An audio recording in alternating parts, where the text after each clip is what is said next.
নবী সাল্লাল্লাহু আলাইহি ওয়াসাল্লাম নিজে নাম সিগনেচার করতে পারতেন না, তারপরেও তিনি এই মহাবিশ্বের সবচেয়ে জ্ঞানী মানুষ। তাহলে শিক্ষার মানদণ্ড আসলে কি? আমরা একটা বাইরের চোখ দিয়ে ওয়ার্ল্ডটাকে দেখতেছি।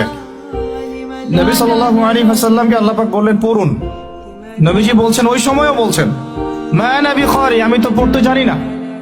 তখন জিবরাইল আলাইহিস সালাম তাকে চেপে ধরলেন খুব শক্ত করে, আবার ছেড়ে দিয়ে বলছেন ইকরা, পড়ুন। তিনি আবারও বলছেন মা আনা বিকারি, আমি তো পড়তে জানি না, আমি তো পড়তে শিখি নাই কখনো, আমি তো আলিফ বা তা চিনি না।